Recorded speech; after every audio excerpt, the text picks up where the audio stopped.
Stoicism की अगर हम बात करें, स्टोइसिज्म के कोर पे जाए, उसका कोर क्या है? What ever you can control, you alpha male, sigma male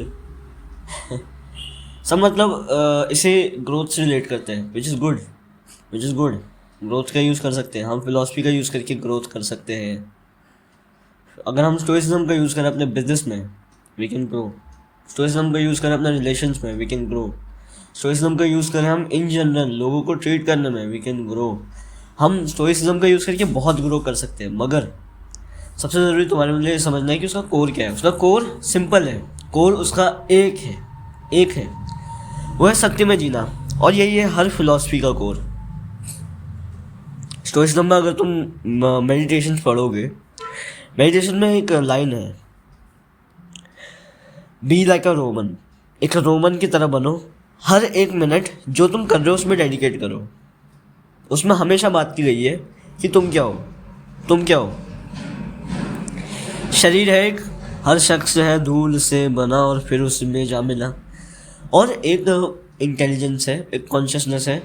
और स्टोइसिज्म भगवान में मानती थी, एग्नोस्टिसिज्म में मानती थी। तो जो हमारी कॉन्शियसनेस है वो एक जो डिवाइन है, जो भगवान है, उसका शेयर है, सीधा सीधा शेयर है। एक जो डिवाइन कॉन्शियसनेस है वही हमारी भी कॉन्शियसनेस है, बस एक निचले लेवल पे।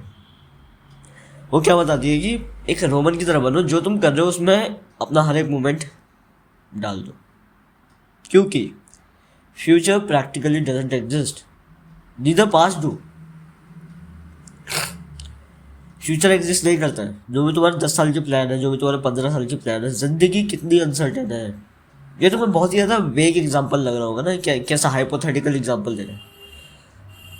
या हाइपोथेसिस ही हमारी ज़िंदगी है, हमारी ज़िंदगी हाइपोथेसिस है। यू कैन इवन इमेजिन कि तुम कैसे कैसे वेस्ट से ख़त्म हो सकते हो। तुम बैठे हो मे बी ईरान की वॉर में इंडिया में मिसाइल गिर जाए, मे बी हेलीकॉप्टर क्रैश हो जाए सब हाइपोथेसिस है ना, सब हाइपोथेसिस है। मैं जानता हूँ तुम रोड पे चल रहे हो, तुम्हारा एक्सीडेंट हो जाए, किसी चोर चक्कर तुम्हें चाकू घोप के चले जाए, तुम गिर जाओ, सर के बल गिर जाओ। वो सबसे ज़्यादा चांस है कि तुम कहीं पे गिर जाओ, तुम्हें इंजरी हो जाए। मगर ये डराने के लिए नहीं है, कह रहे हैं कि भाई तेरे पास क्या है। लोग जो कहते हैं ना कि what ever is in your control, focus on that, उस पर तवज्जो दो। और तेरे हक में क्या है? तेरे हक में ना फ्यूचर है ना पास्ट है। एट द वेरी मोमेंट जो तू कर सकता है वही है the thing you can control, वही है इस चीज़ का कोर। वो हमें बताते हैं सच में जीना है। सत्य क्या है? सत्य यही है कि जो तेरे बस में है वो सिर्फ प्रेजेंट है। मौत कभी भी हो सकती है। जो भी चीज़ें हैं, तुमने हमेशा सुना होगा, अक्सर सुना होगा, जब भी हम गाने सुनते हैं, जब भी हम रील्स देखते हैं, जब भी हम कोई एंटरटेनमेंट अपने आप को दे रहे होते हैं, तो सब कहते हैं कि तू ये कर रहा है, ये भुलाते हुए कि तेरी मौत कभी भी आने वाली है, और तू उससे डिस्ट्रैक्ट कर रहा है अपने आप को, उस फैक्ट से डिस्ट्रैक्ट कर रहा है कि तू कभी भी मर सकता है। और मरना तेरे को है ही, मरना तो है, उसमें कोई बस नहीं चल सकता हमारा। तू बस उससे अपने आप को डिस्ट्रैक्ट कर रहा है बहुत अच्छे से, ताकि समय कट जाए।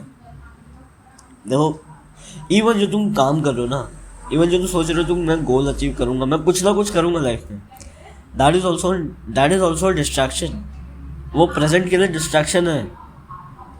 सुनने में बेकार लग रहा होगा ना कि स्टोइसिज्म तो मैं फिलॉसफी को अपनी हेल्प करने के लिए इस्तेमाल करूँ, मैं खुद को बर्बाद करने के लिए इस्तेमाल करूँ। नाहिलिज्म की ज़िंदगी का कुछ मतलब ही नहीं, तो कुछ करे क्यों? नाहिलिज्म से ही मतलब उत्पन्न करो, वो क्या कहते हैं, प्रेजेंट ही है तेरे पास। और तो प्रेजेंट में क्या कर सकता है वो तेरे बस में, टोटली तेरे बस में।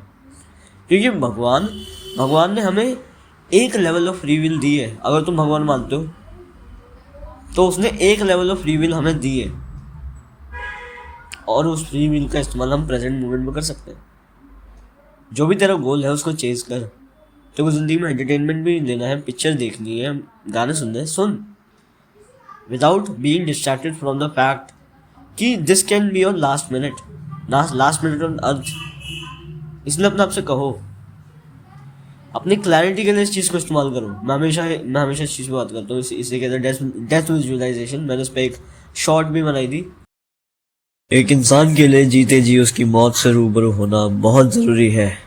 आज एक इंसान ऐसे जी रहा है जैसे वो अनंत काल तक जीने वाला है, मगर जितना हम अपनी मौत से दूर हैं उतना ही दूर हम होंगे अपनी सच्चाई से और अपने बेस्ट वर्जन से। क्योंकि हमारे पूर्वजों के टाइम पे मौत कोई ज्यादा दूर नहीं थी, वो बस एक गलत फैसले की दूरी पर हमसे थी।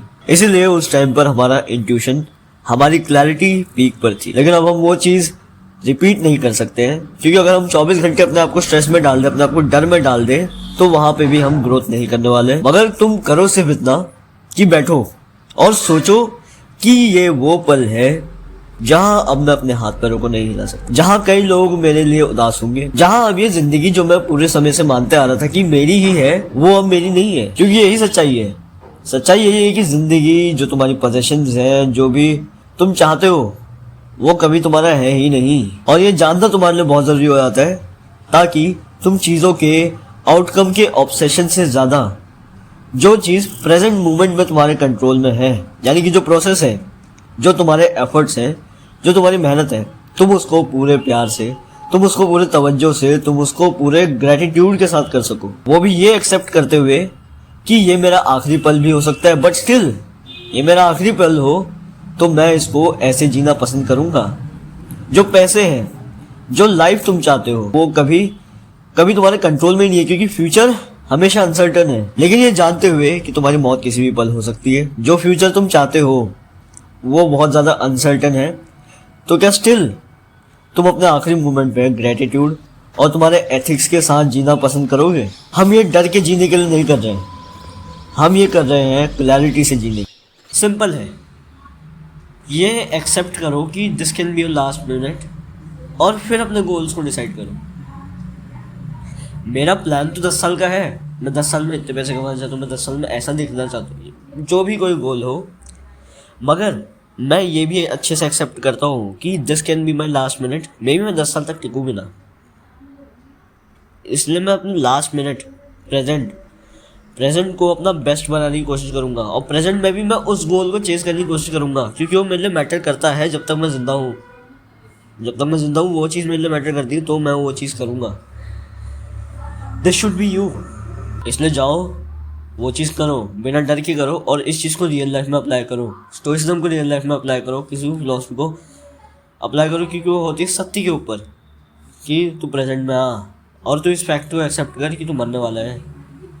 और फिर जो तेरे अंदर क्लैरिटी आएगी ना, दैट इज़ ग्रेट। क्योंकि अगर तू ये कह दे कि अगर ये भी मेरा लास्ट मिनट हो सकता है, लेकिन मैं फिर भी इस गोल को अटेम्प्ट करना चाहूँगा, तो यानी कि ज़िंदगी एक गेम है। ज़िंदगी अटेम्प्ट एंड फेल है, feedback and error and feedback है।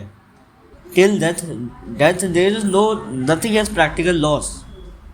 वो तुम्हारे ऊपर है कि तुम किस चीज़ को कंसिडर करते हो। दैट्स व्हाई स्टोइसिज्म ये भी कहता है कि जो बाहर के जो कॉजेज हैं वो तुझे अंदर इफेक्ट नहीं कर सकते, क्योंकि तेरी परसेप्शन इफेक्ट करती है। That is not the cause, that is the perception you have about the cause. इसीलिए अपनी परसेप्शन सुधारो और प्रेजेंट में आओ।